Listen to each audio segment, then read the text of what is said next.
Vamos a ver ahorita esta Mishnah tan bonita, que es la número 20 del cuarto capítulo de Pirkei Avot, que dice así: Elisha ben Abuya Omer. Elisha ben Abuya solía decir: Alomed Yeled le maudome. Aquel que le enseña a un niño pequeño, o sea, ¿a qué se compara? Lidio que tubal niar hadash. A dos, que cuando uno escribe con una tinta que se impregna, no simplemente un lápiz, una tinta, sobre un papel, antes eran papiros en los tiempos de antes, pero un pergamino, un papel nuevo, ¿qué sucede? La tinta se absorbe y queda muy clara, y además resalta mucho. Ve'alomed zaken le maudome, y el que le enseña a un anciano a qué se compara, lidio que tubal niar mahuk. Tinta que se escribe sobre un papel o un pergamino ya borrado. Lo borras varias veces, vuelves a escribir, no agarra bien la tinta y no queda muy claro. Obviamente que es una moraleja. El niño, que es como un pergamino nuevo, que absorbe todo, entonces lo que le enseñas le queda bien grabado. Y un anciano ya se borró muchísimas veces muchísima información, entonces es como escribir en un pergamino ya borrado y no le queda de la misma manera, por eso no absorbe y la memoria no funciona de la misma manera de mayor, que uno tiene tanta información como un niño, que es todavía el papel nuevo y el pergamino nuevo. Bueno, ahorita lo vamos a analizar un poquito más esta enseñanza, pero primero vamos, como siempre, a ver quién está diciendo esta Mishnah.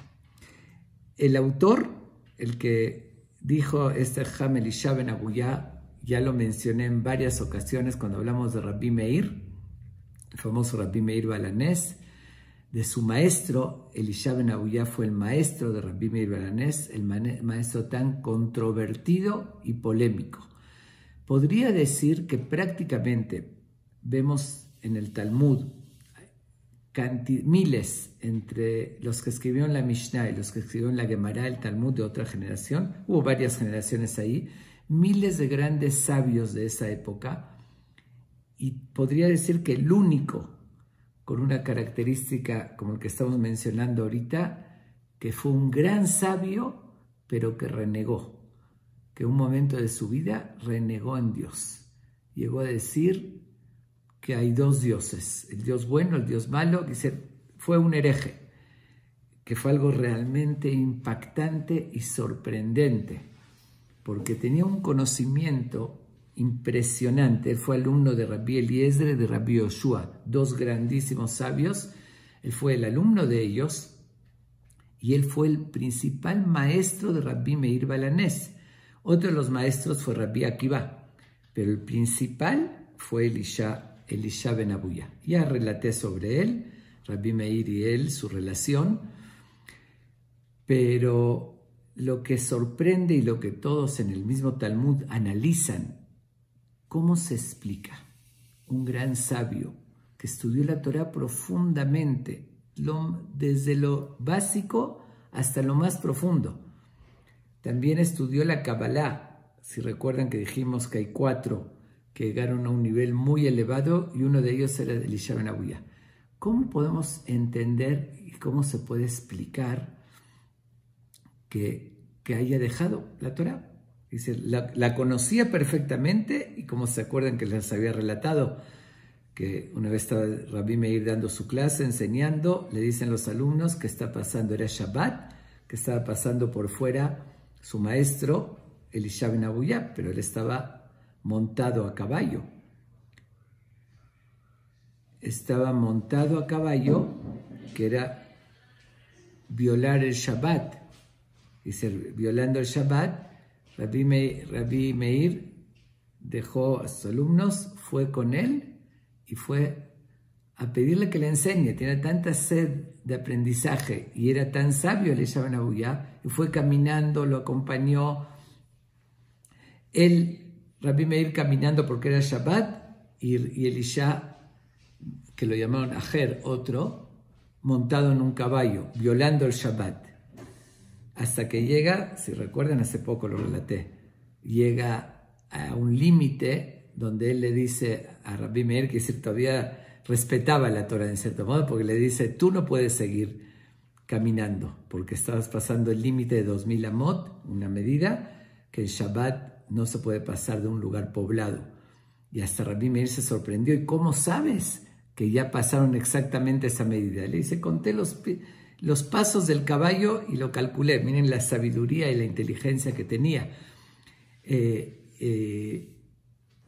Entonces la pregunta es, con tanta sabiduría que Rabbi Meir deja a sus alumnos y va en Shabbat, aunque él esté violando Shabbat, para aprender un poquito. Y recuerdan que le preguntaron a Rabbi Meir, ¿cómo haces eso? ¿Cómo aprendes de un hereje, de alguien que no está cuidando Shabbat y dejó la Torá? ¿Cómo puedes seguir aprendiendo de él? ¿Qué les contestó Rabbi Meir? Le dijo, se compara a una granada que tiene ya la cáscara seca. Dice,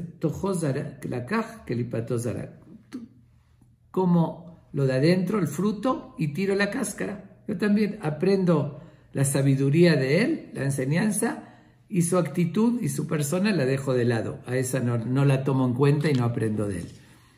Esa fue la respuesta de Rabbi Meir. Pero la pregunta sigue en su lugar. ¿Cómo podemos entender, cómo se explica, cuál es la razón que lo llevó a renegar? Es decir, ¿cómo puede ser con tanto conocimiento y sabiduría? Podría enumerar principalmente, aunque hay todavía más, pero las que se mencionan en el Talmud, en el Tratado de Yerushalmi, en el Tratado de Bavli, dicen, podría enumerar 4 razones principales que lo llevó. La primera, que viene desde la cuna, desde su nacimiento. Justamente cuando él nació, cuando iba a ser su Brit Milá, el papá, Abuyá, era un multimillonario. Era una persona muy rica, muy importante. Y cuando iba a ser el Brit Milá de este Elisha, de su hijo, invitó a los grandes sabios de Jerusalén y además personajes de los romanos, porque era muy importante, y estaban en la parte todavía social, y unos jamim, dice que se fueron a un lado y dice, mientras en lo que se hace vamos a estudiar. Dice que él vio una luz tan especial en esos jamim y un respeto que todos le tenían, que él pensó, este niño que acaba de nacer, quiero que sea como uno de ellos. Lo voy a dedicar al estudio de la Torá, pero su intención no era pura. No era por lo espiritual, para que supere. Era por el honor, porque vio que el respeto y el honor, y es lo que buscó en su hijo. Lo que buscó en ese bebé, que fue una intención negativa, búsqueda de poder y de honor, no auténtica, no de realmente que se supere en lo espiritual para hacer la voluntad de Dios. Aunque es muy sutil eso, pero de alguna manera le transmitió esa intención. Cuando el papá mismo quería, algo se transmite, se percibe, el niño percibe que lo que buscaba el papá, que lo motivaba a estudiar, no era auténtico. Y eso ya puso como que las semillas, las raíces no positivas, que eso también de alguna manera le afectó cuando ya fue grande, que también lo desvió. Esa fue una razón. La segunda razón, que como dije que su papá era muy rico y él tenía muchos tratados comerciales, tenía con el gobierno, tenía con gente judía, pero también tenía con muchos herejes. Había en la época, ya los mencioné, que era donde empezaron a desviarse otras religiones y que renegaban también, que eran apicorosim o minim, que herejes, y ellos era al principio, y les gustaba hacer mucha propaganda de sus ideas. Entonces llegaban a casa de Abuyá, del papá de él, a comercializar y tratados que tenía con ellos, y les dejaban ellos sus libros, los libros con ideas diferentes al judaísmo. Y él, Elisha, desde pequeño, era muy inteligente y le gustaba estudiar todo. Pero ¿cuál fue el problema? Que le gustaba estudiar eso y desde pequeño ya estudió cosas de herejía, ideas, que le quedaron en la mente. Le quedaron en la mente y le afectó cuando él creció. Y dice, principalmente porque lo estudió de pequeño. Y justamente relacionado con lo que él acaba de enseñar, que eso puede ser la razón también de que él transmitió esto. Él transmitió esta enseñanza, la que acabo de leer en su momento de la Mishnah, que el que enseña a un niño es como un pergamino nuevo, que se impregna la tinta. Lo que uno aprende de niño le queda más que cualquier otra enseñanza. Es la que recuerda, es la que lo fue formando. Y como de niño o de joven ya estudió esos libros, esas ideas, aunque después estudió muchísima Torah, pero le afectó y después en algún momento eso le causó efecto. Entonces, por ahorita enumeramos 2 razones. La primera dijimos la intención de su papá, que no fue pura. La segunda, lo que él de pequeño, libros, ideas ajenas que él le quedó en la mente. La tercera razón no significa, quiero aclarar, no significa que uno no pueda documentarse y tener conocimientos generales, pero primero tiene que tener bien sólido su fe y sus enseñanzas. Por eso, realmente estaba viendo un programa de educación que escribió hace 800 años uno de los grandes Jamín Sefaradim, indicando cómo hay que enseñar a un niño según la Torah. Y dice, hasta los 13 años estudiar Torah, el Tanaj, que dice Nevi'im, Ketubim, que se va diciendo de qué edad a qué edad. Después de los 13 a 18, el Talmud. Y después de los 18 a los 28, dice ahí, obviamente que no es práctico hoy en día, en la actualidad me refiero para mucha gente, pero tiene mucho fondo lo que le enseña. Dice, ya cuando de los 18 a 28 ya empecé a estudiar ciencias, matemáticas, y de los 28 a los 40, dice ahí ya estudios más profundos también científicos universales como astronomía y otras más, y después a los 40 regresar al estudio de la Torah más profundo. ¿Por qué? Miren la visión. De pequeño es lo que más queda. Entonces, si ya uno recibió de pequeño el estudio de la Torah, eso es lo que se llama en arameo Girsadi Ankutá, el estudio de bebé, de niño, que eso es lo que le queda para toda la vida, el recuerdo y el impacto más fuerte que le hace. Después, cuando ya van madurando, ya puede estudiar de todo, pero ya con una base de fe. Eso es lo que no sucedió con Elisha ben Abuya. El de pequeño ya estudió otras cosas, porque es también uno ya adulto, cuando ya tiene muy claro y muy fundamentado sus convicciones y su fe en Dios y en la Torah, después que consulte, que vea qué dicen los filósofos, que dicen como lo hizo Maimónides, eso no tiene nada de malo, pero mientras tenga primero las bases sólidas. Si uno todavía no las tiene, las bases sólidas, y ya está estudiando otras ideas, eso lo puede confundir y pasar como le sucedió a Elisha ben Abuya. Tal vez es la razón principal por la cual él dijo esta enseñanza, que al que le enseña a un niño es como escribir en un papel o pergamino nuevo que le queda, porque él lo experimentó. Él después, al final de adulto, que dice de mayor, ya le regresó esas ideas, ese conocimiento de niño, que fue lo que más le quedó, predominó a todo el estudio de la Torah y toda la sabiduría que tenía, eso que estudió de niño. Por eso él tuvo experiencia en eso y por eso advierte que es muy importante lo que se aprende de niño. Entonces dijimos, la primera razón, como ya mencioné, la intención de su papá. La segunda razón, lo que él había estudiado de joven, los libros. La tercera razón fue lo que ya también lo mencioné cuando hablé de Rabbi Akiva, de Ben Azai y Ben Zomá. Dijimos que lo que dicen en el Talmud, Tratado de Hagigá, página 14, que dice Arba'a nichnesu le Pardes. Dice, 4 llegaron al Pardes, se refiere al jardín, que era un lugar muy elevado de conocimiento, de entender la forma que Dios maneja el mundo. Incluso ahí comenta que Rabbi Akiva le dijo, vas a ver, hay como un tipo, ¿no? Es una forma de decir metafórica, como un mármol transparente, así que ilumina, y no digan que es agua porque sería mentir. Bueno, les dijo unas cosas, tienen que entender, es algo muy profundo, que entraron a eso, pero para llegar a esa profundidad de lo que se llama Maaseh Merkabah. Maaseh Merkabah es entrar en la Kabbalah práctica, en ese terreno tan místico, profundo. Hay que tener unas bases y una claridad y también cualidades positivas para no desviarlo. Entonces, cada de los 4 únicos que fueron, repito, uno es Elisha ben Abuyá, otro Ben Azai, Ben Zomá y Rabbi Akiva. Elisha justamente, como no tenía las bases sólidas, dijimos, tenía otras ideas de todo, esa visión lo hizo que se desvíe también. Fue el tercer factor.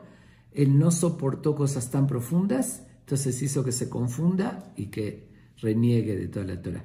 Dijimos que otro Ben Azai, otro murió, no lo aguantó, otro Ben Zomá lo enloqueció y se perdió la razón, y Rabbi Akiva, el que tenía toda la preparación en todos los aspectos, él sí lo asimiló, recibió ese aprendizaje y lo enriqueció, y a él sí no le afectó en lo más mínimo. Fue el único que salió, como dicen, ileso de esa experiencia, de esa aventura.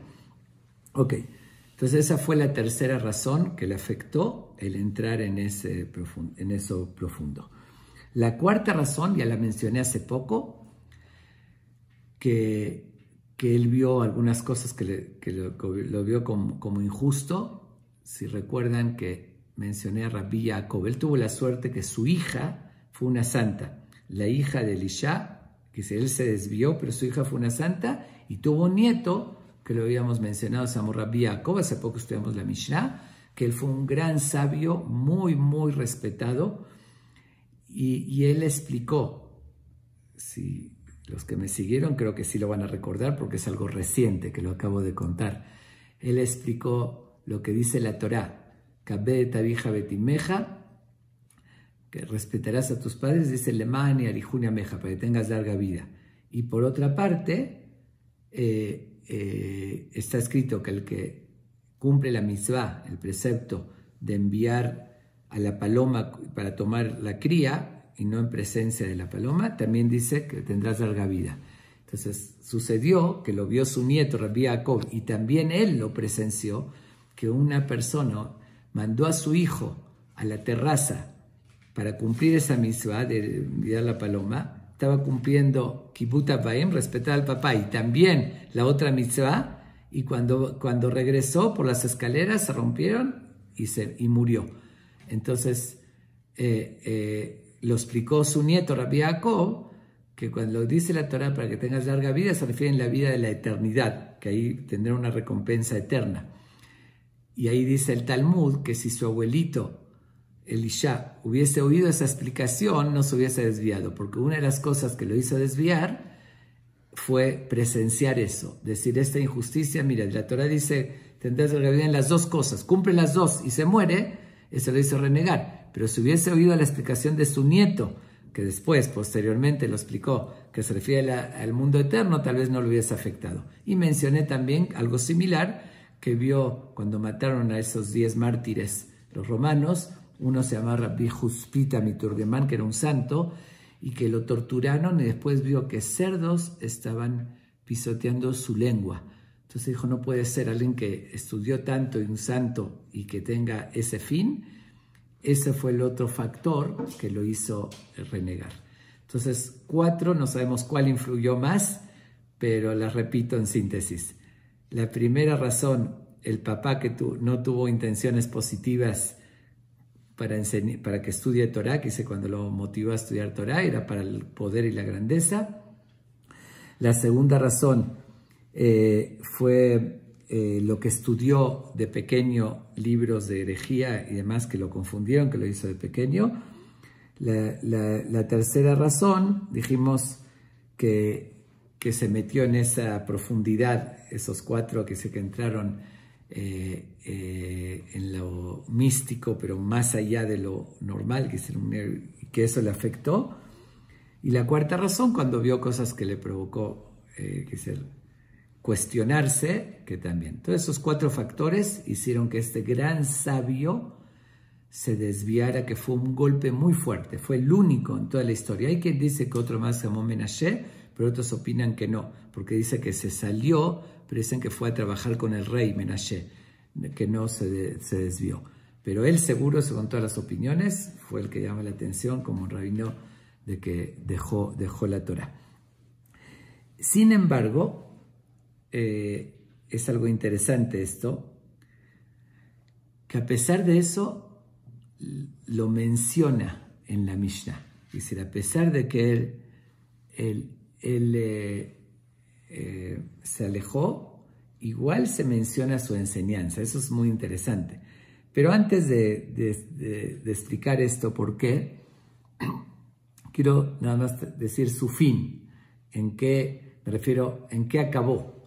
Bueno, hay muchas historias que dice el Talmud, que Rabbi Meir lo convencía que deje ese camino, que regrese, y él decía que oyó un eco que decía Shubu banim shobabim, regresen hijos míos, menos Elisha, menos él, que él así lo oía, y era como una prueba, porque aunque oiga ese eco celestial, igual está escrito que Dios recibe a todos, al más alejado, pero él entonces rechazaba, ya lo había mencionado también, y al final cuenta en el Talmud Yerushalmi, en el Tratado Jerusalemito, en Hagigá, que dice que cuando él estaba ya en el lecho de su muerte, agonizando, le avisaron a Rabbi Meir que siempre le fue fiel Rabbi Meir, aunque obviamente rechazaba su actitud, como dijimos, tomaba su interior pero dejaba su exterior, es decir, sus acciones, pero igual lo respetaba mucho. Rabbi Meir lo respetaba mucho porque de verdad sus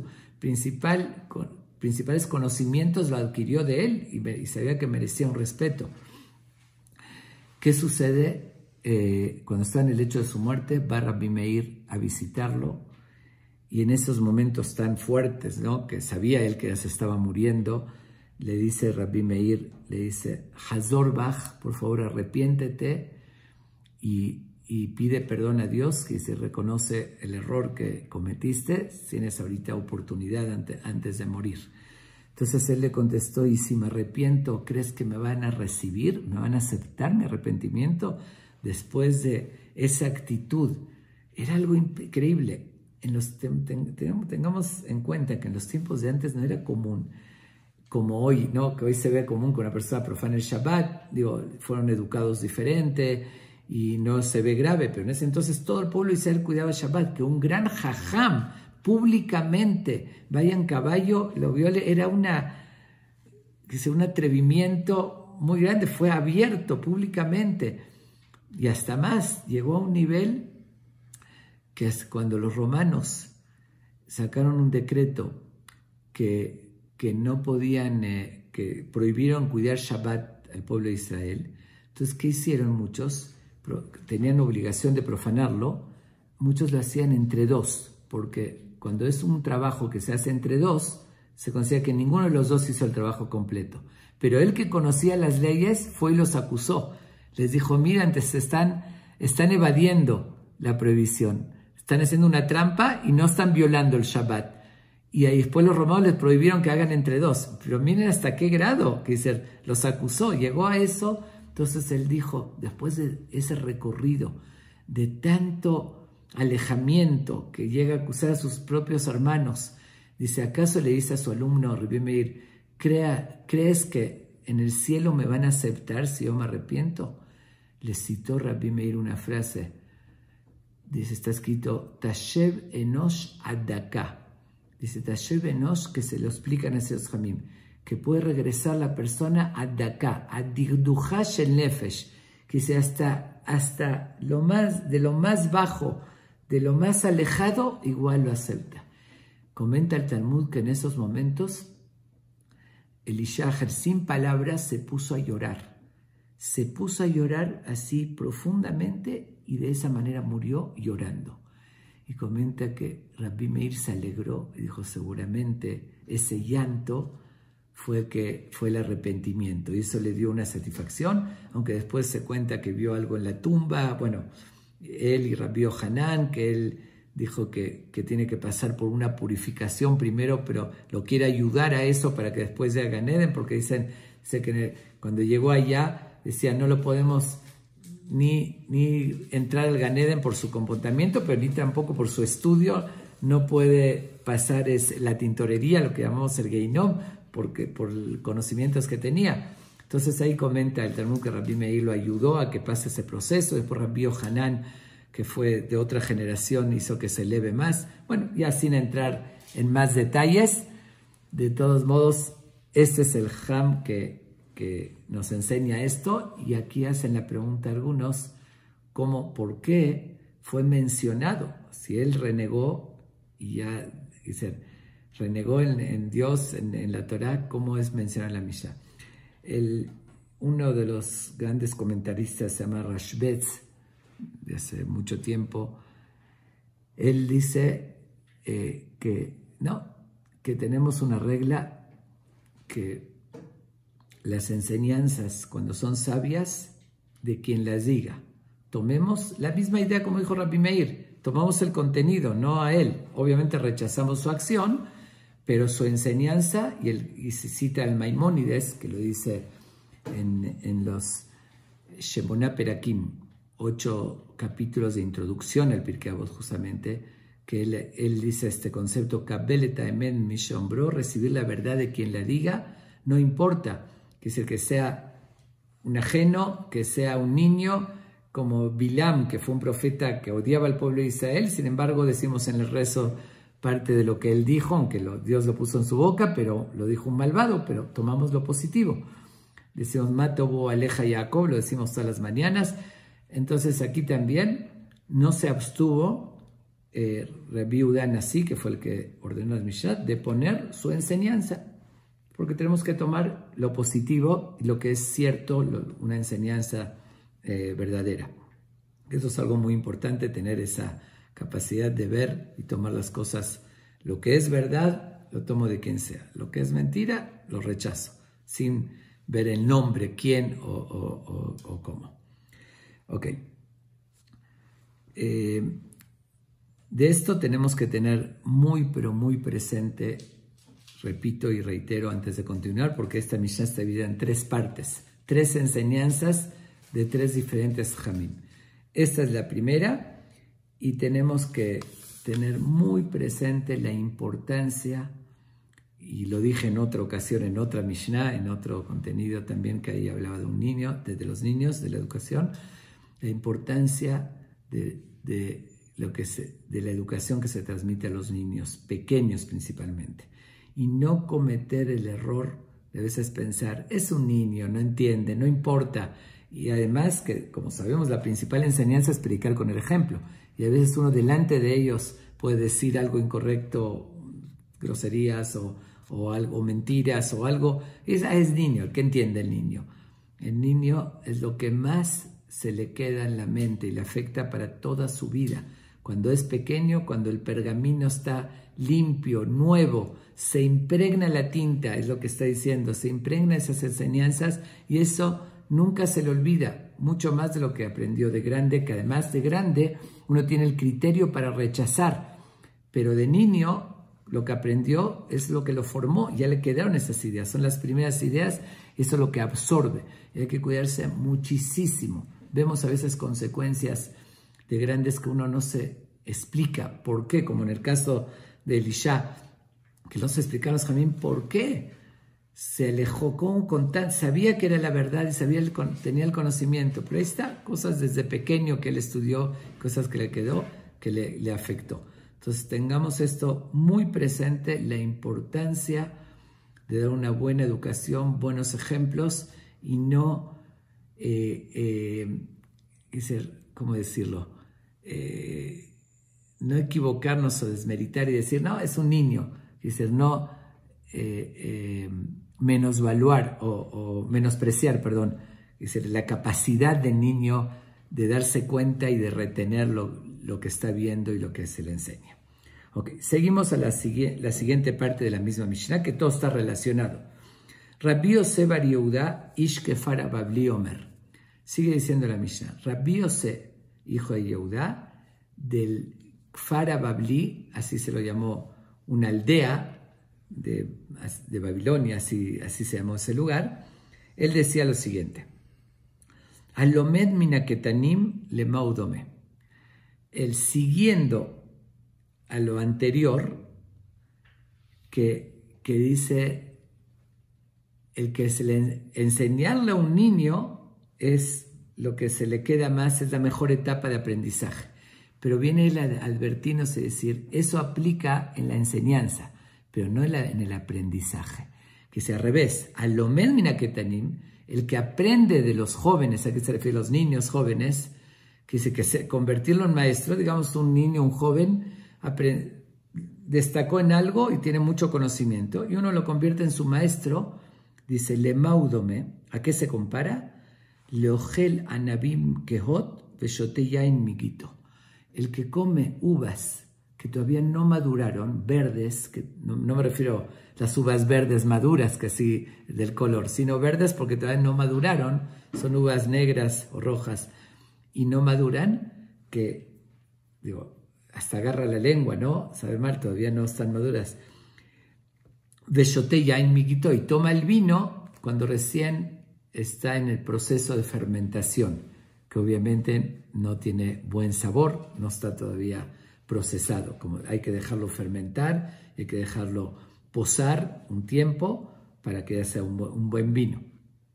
Dice, Ve'alomed minazekenim lemaudome, y sin embargo lo contrario, el que aprende de los ancianos, ¿a qué se comparan? Leogel anabim beshulot, el que come uvas maduras, que saben muy bien, dulces maduras, veshote yain yashan, y bebe vino añejo, que ya fue asentado, que ya se separó, es decir, el proceso que debe pasar el vino para que sea un buen vino.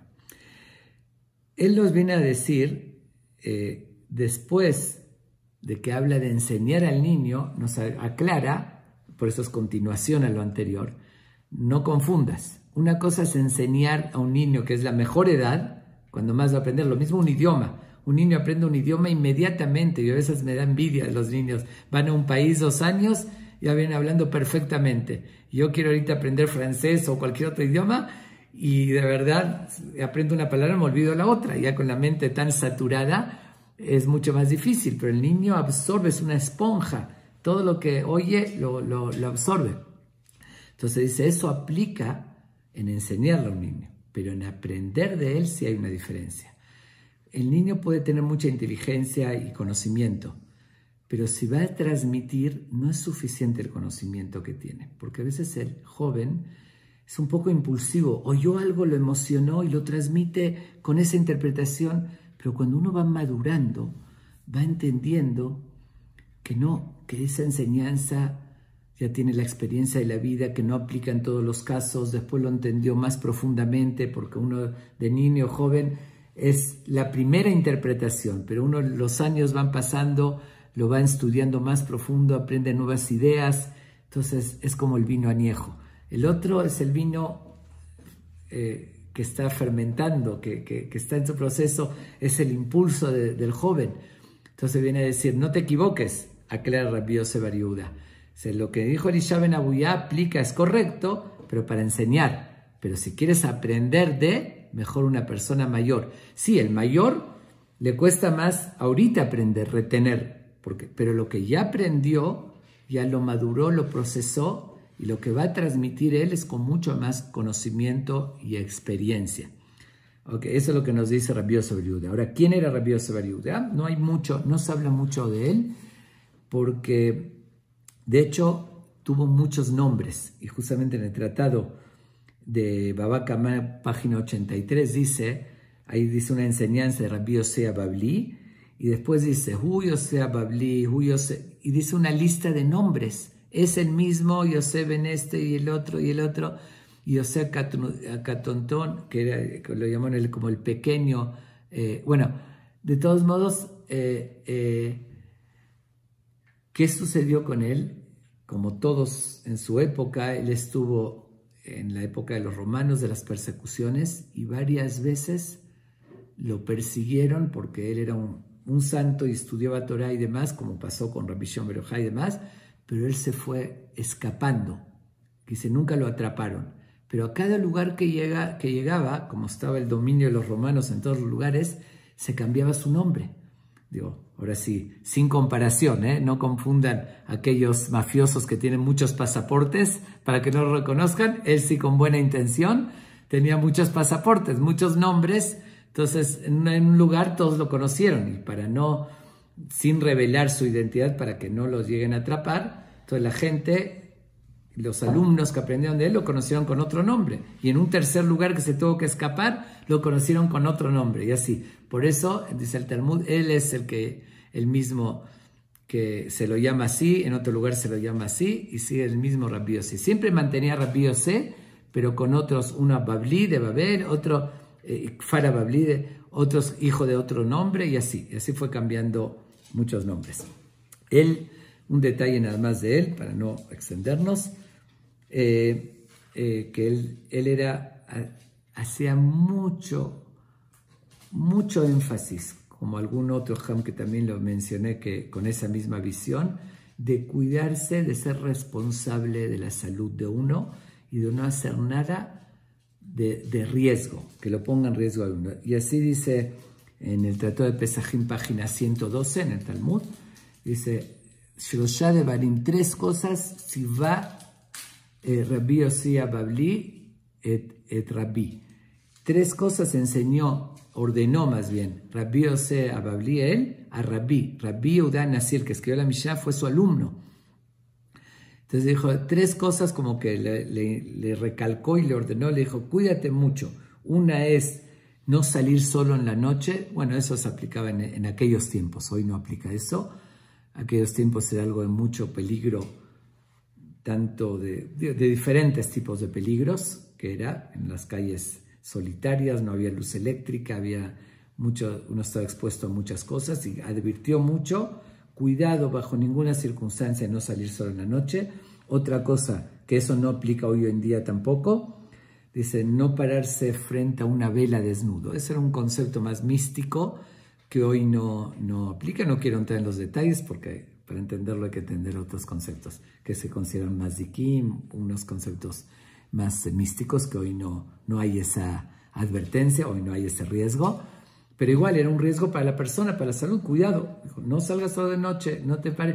Y la tercera, antes construían baños públicos, y dice, cuando recién estaban construidos, llegó a pasar muchas veces, no tenían ingenieros como hoy en día, ingeniería que ser, y por el agua mismo se rompía, y se quebraba el piso, y llegaban a haber accidentes hasta fatales, muy, muy graves.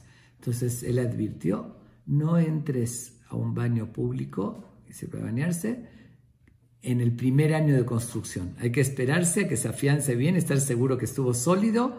Es como sale también la famosa superstición de no pasar bajo unas escaleras.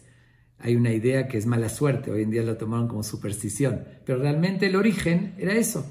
Como no habían sistemas de ingeniería como hoy tenemos, bien, con mucho conocimiento, cómo hacer, construían escaleras, de repente uno pasaba y justo se caía la escalera y uno se podía morir. Entonces por eso no pasaban, se cuidaban, hasta saber también que ya tiene un tiempo construida, que ya está sólida. Entonces de ahí salió, después quedó hoy la superstición, que es mala suerte. No es mala suerte, no hay ningún problema de pasar bajo unas escaleras que están bien construidas. Y lo mismo que fue el que él dijo, no entrar en un baño que se puede caer. Pero de todos modos, él advertía muchísimo, por eso le ordenó a su alumno, cuidado, no pongas en riesgo tu integridad, tu cuerpo, tu salud. Y eso hoy más que nunca, sus enseñanzas aplican hoy en lo que estamos viviendo del COVID-19, que todos sabemos perfectamente, aunque uno ya pasó muchos meses y ya quisiéramos verlo y acostumbrarnos a decir no pasa nada, tenemos que entender no hay que desesperarse y seguimos con esa obligación y responsabilidad, como lo advirtió este Jajam, de cuidar muchísimo nuestra salud y no podemos exponernos. Si uno es de alto riesgo, ni modo, aunque todo el mundo salga, hay que a fuerzas cuidarse, esperar que pasen varios meses hasta que eso se resuelva y armarse de valor. Más vale unos meses que el resto de la vida, ¿no? que perderla. Entonces, justo que estoy mencionando a este gran Jajam, tenemos que tomar también esa visión. Bueno, regresamos, ya para no extendernos más. Nunca lo logro. Siempre dije que quería reducir el tiempo y a veces lo llego a aumentar en vez de reducirlo. Pero bueno, son las enseñanzas que... Ok, regresamos a lo que estaba mencionando. Que lo que él dijo, siempre con esa moraleja, ¿no? Diciendo a qué se compara a beber el vino fermentado o añejo, las uvas inmaduras o maduras. Y tiene sentido de que sí, no es lo mismo. A veces no es solamente el conocimiento, es la experiencia de vida. El conocimiento tiene que ir agregado con cierto criterio. Y como dije, profundizar más. A veces sí, un joven se entusiasma y pasa mucho también hoy en día. Pueden, con todo respeto lo digo, es decir, un joven estudia en una yeshiva, empieza, ya se hace rabino, pero joven, y hay veces, estudió algo, le pareció, es una idea, la transmite de forma absoluta, pero no sabe que hay otra opinión, no sabe que no siempre se aplica, que hay que entender la profundidad, que tiene otra explicación y puede causar mucha hasta confusión y lo que se transmite no es lo correcto realmente y puede causar hasta que la gente se aleje del judaísmo. Aunque esta opinión no es absoluta, que no es en todos los casos. Por eso vamos a ver la tercera parte de esta Mishnah, que viene, hay quien lo interpretó a discutir, pero la explicación más aceptada que no es a discutir, sino a aclarar, a este punto. Y en la tercera le dice Rabbi Udal, así que dijimos cuando dice Rabbi, se refiere a Rabbi Udal que escribió la Mishnah, que dijimos fue alumno de Rabbi Yossi Ababli, del anterior, que él dice así, Rabbi Omer, muy conocido este dicho, muy aplicado, Al tistakel bakankan elam b'masheshbo. No veas en la vasija, en el envase, en la botella, sino en su contenido. Quiere decir, y sigue diciendo, Yesh kankan hadash malei yashan, ve yashan shafilu hadash enbo. Puede haber, dice, siguiendo con la misma analogía y la misma moraleja que dijo Rabbi Yossi en la parte anterior, que habló del vino, un vino añejo. Un vino añejo se pone por lo general también en un recipiente especial que tiene su tiempo y que lo dice, pero puede haber una vasija o un recipiente nuevo, pero está lleno de vino añejo, que es de muy buena calidad. Y al revés, puede ser un recipiente añejo, pero que no tiene ni vino nuevo, quiere decir, ni vino de mala calidad. Quiere decir, no, ahora sí, en una frase del famoso dicho, las apariencias engañan. Y eso es una enseñanza. Él vino, según la opinión que vino a discutir lo anterior, que dijimos antes, de un joven no puedes aprender lo suficiente, le falta la experiencia, la madurez. Viene él a discutir y decir no. Muchas veces puede ser joven, por eso dice, Yesh kankan hadash, que es nuevo, es joven, pero está lleno de sabiduría, malei yashan, lleno de experiencia. Y puede ser un anciano, yashan, que afilu hadashembo, que ni los mínimos conocimientos no lo tiene. Hay ancianos totalmente ignorantes. Y es cierto, como dije, la opinión más aceptada no es que viene a discutir, viene a aclarar que hay excepciones. Es cierto que por lo general, lo que dijo Rabbi Yossi, su maestro, así es la tendencia, que un joven, aunque tenga conocimientos, muchos, que sea un genio, igual el tiempo, la experiencia, la madurez, el profundizar en las cosas le da más sabiduría para transmitir y enseñar mejor. Eso es por regla general, pero lo viene a aclarar que no siempre. Ahora sí, toda regla tiene excepciones. Puede haber, por eso dice el Talmud también, Ezeu zaken ze shekana chochma. Cuando la Torah dice un anciano, ¿qué es anciano? El que adquirió sabiduría. Puede ser anciano en sabiduría, puede ser jóvenes que se dedicaron al estudio, que lo hicieron con entrega, devoción y adquirieron mucho conocimiento y lo asimilaron y profundizaron. Y puede ser gente, de verdad, que se dedicaron a lo vano y puede llegar a ser ancianos, son vacíos totalmente. Entonces no se puede generalizar. Ahí está también la excepción de Rabbi Akiva, que a lo que dijo Elisha ben Abuyá, que dijo que el niño lo absorbe, le queda, el adulto ya no. Y ahí está Rabbi Akiva, la excepción, que empezó a los 40 años y sin embargo fue algo impresionante lo que absorbió y su sabiduría. Entonces no son reglas absolutas, es la tendencia. Siempre un niño absorbe más, pero no lo libera un adulto también estudiar, que sería el adulto también, no por eso lo libera. Efectivamente el adulto no va a recordar como un joven, pero eso no significa que entonces no debe estudiar. Aunque se lo olvide, no tiene la culpa. Tiene que seguir estudiando, algo le va a quedar, que decir, eso no lo libera. Y como dije, hay excepciones. Hay gente que no, que sea adulto. Vimos hace poco, Ham Ovadia Yosef, que toda su vida tuvo una memoria impresionante. Y también de anciano siguió escribiendo libros y seguía su sabiduría floreciendo. Entonces, aunque por la tendencia general, las tres frases, enseñanzas que vamos a aprender son muy ciertas, pero no siempre es así. Eso es lo que vino a aclarar Rabbi Yehuda Nasi. De Rabbi Yehuda Nasi ya habíamos hablado, ¿se acuerdan? En su tiempo, en el segundo capítulo, la Mishnah 1, ya tiene mucho tiempo, contamos toda su historia, que él nació el día que falleció Rabbi Akiva, que más bien que lo mataron, que fue muy amigo de Antoninos.